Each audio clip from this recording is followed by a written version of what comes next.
आप सुन रहे हैं एजी एंटरटेनमेंट की धमाकेदार प्रस्तुति।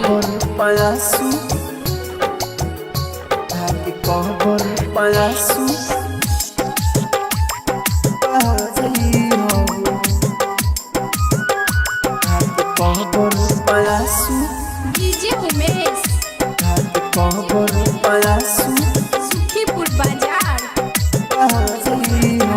दुनिया छोड़ता नहीं तो ना भूला जइहा हो, दुनिया छोड़ता नहीं तो ना भूला जइहा हो। आके कहबर पयासू बहा जइहा हो, आके कहबर पयासू बहा जइहा हो।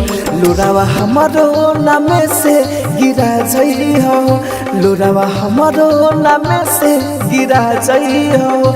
आके कहबर पयासू बहा जइहा हो, आके कहबर पयासू बहा जइहा हो। Mix by AG recording studio. आके कहबर पयासू,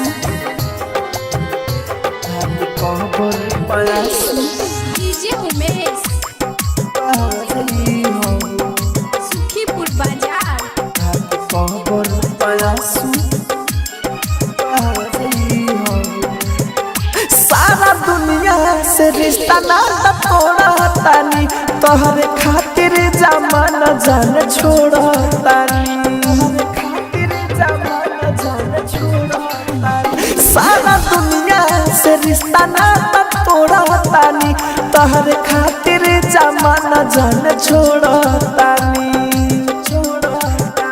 बाडू सावर दोसरा लाना गोरा जइहा हो, बाडू सावर दोसरा लाना गोरा जइहा हो। आके कहबर पयासू बहा जइहा हो, आके कहबर पयासू बहा जइहा हो। आप सुन रहे हैं एजी एंटरटेनमेंट की धमाकेदार प्रस्तुति।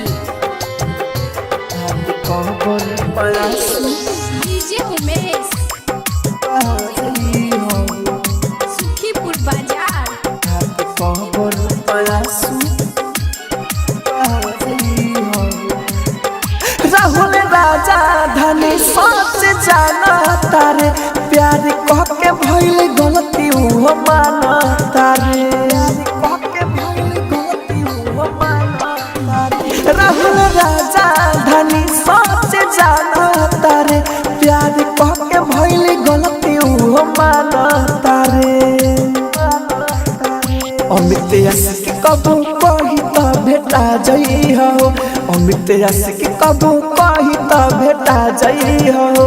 आके कहबर पयासू बहा जइहा हो, आके कहबर पयासू बहा जइहा हो। एजी रिकॉर्डिंग स्टूडियो रोशनपुर सपहा।